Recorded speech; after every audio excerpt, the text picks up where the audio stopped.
Hi friends, welcome to my channel. ಉಪ್ಪಿನಕಾಯಿ ಖಾಲಿ ಆಗಿದ್ರೆ ನೀವೇನಾದರೂ ಮಾಡಬೇಕು ಅಂತ ಅಂದ್ಕೊಂಡಿದ್ರೆ ಈ ಥರ ಡಿಫ್ರೆಂಟಾಗಿ ಇನ್ಸ್ಟೆಂಟ್ ಉಪ್ಪಿನಕಾಯಿ ಟ್ರೈ ಮಾಡಿ ನೋಡಿ. ತುಂಬಾ ಚೆನ್ನಾಗಿರುತ್ತೆ. ಮತ್ತು ಇದನ್ನು ಒಂದು ವರ್ಷ ಇಟ್ಟರೂ ಕೂಡ ಇದೇನು ಹಾಳಾಗಲ್ಲ. ಕಲರ್ ಏನು ಹಿಂಗಿದೆ ಅಂತ ಅಂದ್ಕೊಳ್ಳೋದಕ್ಕೆ ಹೋಗಬೇಡಿ. ಟೇಸ್ಟ್ ಮಾಡಿದ್ರೆ ನೀವೇ ವಾವ್ ಅಂತೀರಾ, ಅಷ್ಟು ಚೆನ್ನಾಗಿರುತ್ತೆ. ಇದು ಮಾಡ್ಕೊಳ್ಳೋದು ಕೂಡ ತುಂಬಾ ಈಸಿ. ಇದನ್ನು ಮಾಡೋದಕ್ಕೆ ನಾನಿಲ್ಲಿ ಒಂದು 20ರಿಂದ 25 ಹುಳಿ ಕಂಚಿಕಾಯಿ ತೊಗೊಂಡಿದ್ದೀನಿ. ಇದಕ್ಕೆ ಹುಳಿ ಕಂಚಿಕಾಯಿ ಅಥವಾ ಶರ್ಬತ್ ನಿಂಬೆ ಅಂತೆಲ್ಲ ಹೇಳ್ತೀವಿ. ಇದು ಎಲ್ಲ ಕಡೆ ಸಿಗಲ್ಲ ಅಲ್ವಾ, ಸಿಕ್ಕಿದ್ರೆ ಇದರಲ್ಲಿ ಮಾಡ್ಕೊಳ್ಳಿ. ಇಲ್ಲಾಂತಂದರೆ ನಿಂಬೆಹಣ್ಣಲ್ಲೂ ಕೂಡ ನೀವು ಟ್ರೈ ಮಾಡ್ಬೋದು. ಇದು ಸೇಮ್ ಆರೆಂಜ್ ಥರನೇ, ಆದರೆ ತುಂಬಾ ಹುಳಿ ಇರುತ್ತೆ ಇದು. ಮತ್ತು ಹೊರಗಡೆ ಸಿಪ್ಪೆನ ತಿನ್ನೋದಕ್ಕಾಗಲ್ಲ ಇದದ್ದು.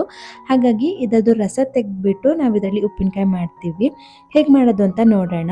ಇದನ್ನು ಮೊದಲಿಗೆ ಕಟ್ ಮಾಡಿಬಿಟ್ಟು ರಸ ತೆಕ್ಕೋಬೇಕು. ನೋಡಿ, ನೋಡೋದಕ್ಕೆ ಮಾತ್ರ ಸೇಮ್ ಕಿತ್ಲೆ ಹಣ್ಣು ಥರನೇ ಇದು, ಆದರೆ ತಿಂದರೆ ಮಾತ್ರ ತುಂಬಾ ಹುಳಿ. ಮತ್ತು ಹೊರಗಡೆ ಸಿಪ್ಪೆ ಸ್ವಲ್ಪ ದಪ್ಪ ಇರುತ್ತೆ, ಅದಂತೂ ತುಂಬಾ ಕಹಿ ಇರುತ್ತೆ. ನಾವು ಅದರಲ್ಲಿ ಏನು ಮಾಡಿದ್ರೂ ಕೂಡ ತಿನ್ನೋದಕ್ಕಾಗಲ್ಲ. ಹಾಗಾಗಿ ಈ ಥರ ರಸ ಹಿಂಡ್ಬಿಟ್ಟು ಇದರಲ್ಲಿ ಬೇರೆ ಬೇರೆ ಥರ ರೆಸಿಪೀಸ್ ಮಾಡ್ತೀವಿ.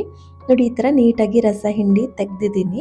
ರಸ ಹಿಂಡುವಾಗ್ಲೂ ಅಷ್ಟೇ ಸ್ವಲ್ಪ ನೋಡ್ಕೊಂಡು ಹಿಂಡಿ, ಯಾಕಂದರೆ ಅದ್ರ ಹೊರಗಡೆ ಸಿಪ್ಪೆನಲ್ಲಿ ಸ್ವಲ್ಪ ಸೊನೆ ಇರುತ್ತಲ್ವ, ಅದೆಲ್ಲ ಬೀಳದೇ ಇರೋ ಥರ ಆದಷ್ಟು ಕೈನಲ್ಲೇ ಹಿಂಡ್ಕೊಳ್ಳಿ. ಇಲ್ಲಾಂತಂದರೆ ಸ್ವಲ್ಪ ಕಹಿ ಬರುತ್ತೆ ಉಪ್ಪಿನಕಾಯಿ.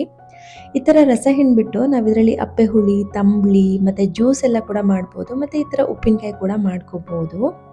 ನೋಡಿ, ನಾನಿಲ್ಲಿ ಎಲ್ಲನೂ ರಸ ಹಿಂಡಿ ತೆಗ್ದಿದ್ದೀನಿ. ಸ್ವಲ್ಪ ಬೆಂಡಾಗ್ಬಿಟ್ಟಿತ್ತು, ಹಾಗಾಗಿ ಅಷ್ಟಾಗಿ ರಸ ಇರಲಿಲ್ಲ. ಇಷ್ಟು ರಸ ಸಿಕ್ಕಿದೆ. ಇವಾಗ ಇದಕ್ಕೆ ಈ ರಸಕ್ಕೆ ಎಷ್ಟು ಬೇಕೋ ಅಷ್ಟು ಮಸಾಲೆನ ಹುರ್ಕೊಳ್ತಾ ಇದ್ದೀನಿ. ಅದಕ್ಕೋಸ್ಕರ ಒಂದು ಫ್ರೈಯಿಂಗ್ ಪ್ಯಾನ್ಗೆ ಒಂದು 2 ಟೀ ಸ್ಪೂನ್ ಆಗುವಷ್ಟು ಧನಿಯಾ ಮತ್ತು 1 ಟೀ ಸ್ಪೂನ್ ಆಗುವಷ್ಟು ಜೀರಿಗೆ ಹಾಕ್ತಾ ಇದ್ದೀನಿ. ಮತ್ತು 1 ಟೀ ಸ್ಪೂನ್ ಸಾಸಿವೆ, ಹಾಗೆ ನಾನಿಲ್ಲಿ 3/4 ಟೀ ಸ್ಪೂನ್ ಆಗುವಷ್ಟು ಮೆಂತ್ಯ ಕೂಡ ಸೇರಿಸ್ಕೊಂಡಿದ್ದೀನಿ. ಇದನ್ನೆಲ್ಲ ನಾವು ಚೆನ್ನಾಗಿ ಕೆಂಪಾಗುವವರೆಗೂ ಗಮ್ಮನವರೆಗೂ ಹುರ್ಕೋಬೇಕು.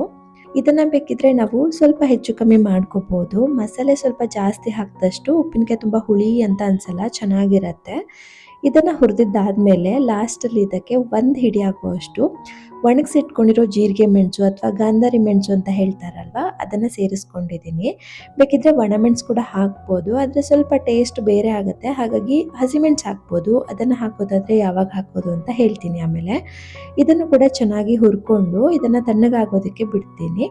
ಇದು ಪೂರ್ತಿ ತಣ್ಣಗಾದ್ಮೇಲೆ ಇದನ್ನು ನಾವು ಪೌಡರ್ ಮಾಡ್ಕೋಬೇಕು. ಇದ್ರ ಜೊತೆಗೇನೆ ನಾನಿಲ್ಲಿ ಒಂದು ಅರ್ಧ ಟೀ ಸ್ಪೂನ್ ಆಗುವಷ್ಟು ಅರಿಶಿನ ಕೂಡ ಸೇರಿಸ್ಕೊಂಡು ಪೌಡರ್ ಮಾಡ್ಕೊಳ್ತೀನಿ.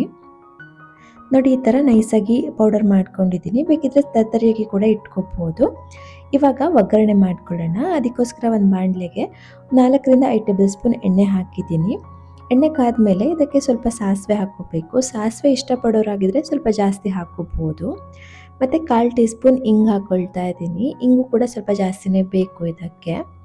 ನಂತರ ಇದಕ್ಕೆ ಹಿಂಡಿಟ್ಕೊಂಡಿರೋ ರಸ ಇತ್ತಲ್ವ ಕಂಚಿಕಾಯ್ದು, ಅದನ್ನು ಇದಕ್ಕೆ ಸೋಸಿ ಸೇರಿಸ್ಕೊಳ್ತಾ ಇದ್ದೀನಿ. ಬೀಜ ಎಲ್ಲ ಇತ್ತಲ್ವ, ಹಾಗಾಗಿ ಸೋಸ್ಕೊಂಡು ಸೇರಿಸ್ಕೊಳ್ತಾ ಇದ್ದೀನಿ. ನಾನಿಲ್ಲಿ ಪೂರ್ತಿಯಾಗಿ ಸೇರಿಸಿದ್ದೀನಿ. ಮತ್ತು ಇದನ್ನು ನಾವು ಲೋ ಫ್ಲೇಮ್ ಮಾಡಿಕೊಂಡು ಸೇರಿಸ್ಕೋಬೇಕು, ಇಲ್ಲಾಂತಂದರೆ ತುಂಬ ಸಿಡಿಯುತ್ತೆ ಅದು ಬಿಸಿ ಎಣ್ಣೆ ಆಗಿರೋದ್ರಿಂದ.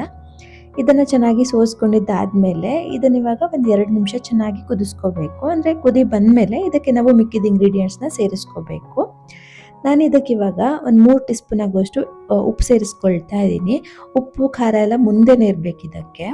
ನಂತರ ಇದಕ್ಕೆ ಮಾಡಿಟ್ಕೊಂಡಿರೋ ಪೌಡರ್ ಸೇರಿಸ್ಕೊಳ್ತಾ ಇದ್ದೀನಿ.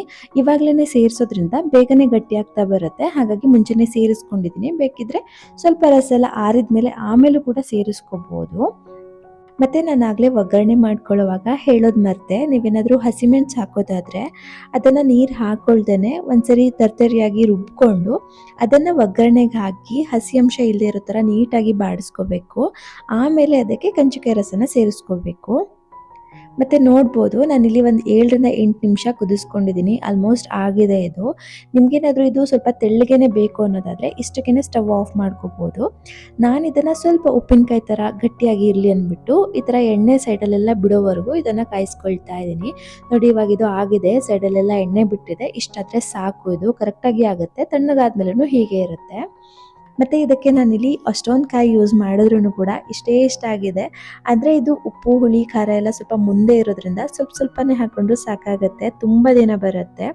ಮತ್ತು ಇದನ್ನು ನಾವು ಬರೀ ಉಪ್ಪಿನಕಾಯಿ ಥರ ಅಲ್ಲದೇ ಬಿಸಿ ಬಿಸಿ ಅನ್ನಕ್ಕೆ ಕಲಿಸ್ಕೊಂಡ್ರೆ ಚಿತ್ರಾನ್ನ ಥರ ಕೂಡ ಆಗುತ್ತೆ. ಇದು ಹಾಗೂ ತಿನ್ಬೋದು, ತುಂಬಾ ಚೆನ್ನಾಗಿರುತ್ತೆ. ನೀವು ಕೂಡ ಇದನ್ನು ಒಂದ್ಸರಿ ಟ್ರೈ ಮಾಡಿಬಿಟ್ಟು ಹೇಗೆ ಬಂತು ಅಂತ ಕಮೆಂಟ್ ಮಾಡಿ. ಹಾಗೆಯೇ ನಿಮ್ಗೇನಾದರೂ ವಿಡಿಯೋ ಇಷ್ಟ ಆಗಿದ್ದರೆ ಪ್ಲೀಸ್ ಒಂದು ಲೈಕ್ ಮಾಡಿ, ಶೇರ್ ಮಾಡಿ, ಸಬ್ಸ್ಕ್ರೈಬ್ ಮಾಡ್ಕೊಳ್ಳಿ ಅಂತ ಹೇಳ್ತಾ ಸಿಗೋಣ ಮುಂದಿನ ವಿಡಿಯೋದಲ್ಲಿ. Thanks for watching.